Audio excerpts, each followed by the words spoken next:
تازه خبر په 2020 میلادي کال کې د افغانستان ملي لوبډلې نړیوالې لوبې کومو هیوادونو سره دي او چرته دي او کله دي دغه ویډیو را سره تر پای وګورئ په ډیر څه پوه شئ او زړه به مو لږ خوشحاله شي ګرانو او زړه ته رانږدې مینوالو السلام علیکم افغانستان چې په 2013 کال کې د کرکټ نړیوالې شورا بشپړ غړیتوب ترلاسه کړی دی په 2019 کال کې په دویم ځل په نړیوال جام کې ګډون وکړ او همداراز په روان کال کې د شلوري نړیوال جام ته مستقیم لار پیدا کړه 2020 کال پیل شوی دی او د دې سره سم موږ تاسو ته په 2020 کال کې د افغانستان کرکټ ملي لوبډلې د ټولو لوبو او همداراز د کورنیو سیالیو په اړه لږ معلومات درکو نو ویډیو را سره تر پای وګورئ لومړی راځو نړیوالې سیالۍ ته د جنوري په میاشت کې د افغانستان 19 کلنو لوبډله په سویلي افریقا کې د 19 کلنو په نړیوال جام کې ګډون کوي چې دغه سیالۍ د جنوري په 18 نیټه پیلېږي دغه سیالۍ 500 ورځې دي چې 14 لوبډلې پکې ګډون لري او ټولې به پکې 48 لوبې ترسره کیږي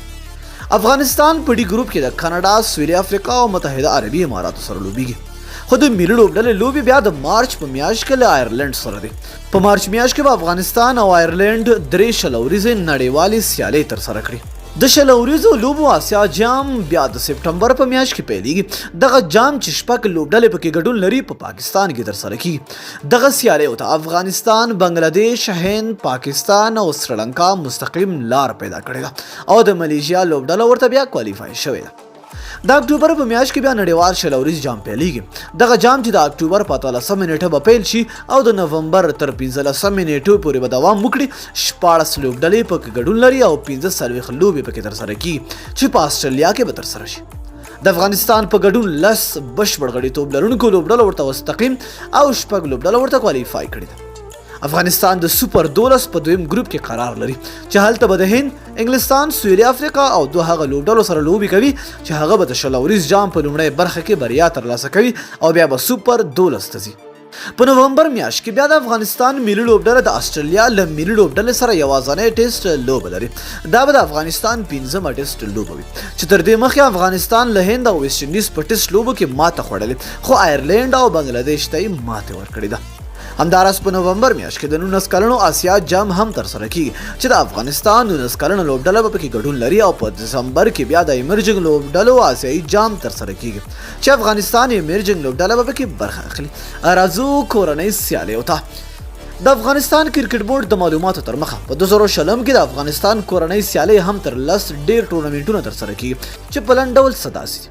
د فبروري په میاشت کې به میرویس نیکه ګریډ 3 سیالۍ ترسره شي همداراز به همدغه میاشت کې به ولایتي چیلنج کپ هم ترسره شي چې دویمه درجه سیالۍ دي د مارچ په میاشت کې بیا د سید جمال الدین افغان ایلیټ کپ سیالۍ ترسره کیږي په اپریل کې د زونونو 14 کلنو لوبډلو ترمنځ سیالۍ ترسره کیږي په جون او جولای میاشت کې بیا احمد شاه ابدالي فرست کلاس سیالۍ ترسره کیږي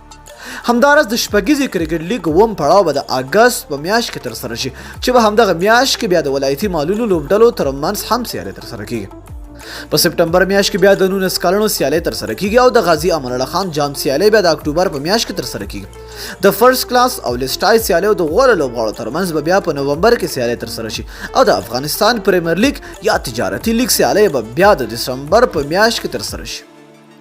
دغه تجارتي لیګ چې په 2019 کال کې د ځینو لاملونو له امله ترسره نشو لومړی ځل په 2013 کال کې ترسره شوی او دویم ځل په 2020 کال کې ترسره شي نو دوستانو دا د افغانستان را روانې لوبې که خوښ شوې مو در سره لایک کړئ او د خپلو دوستانو سره هم شیر کړئ تر بیا او بل ویډیو د الله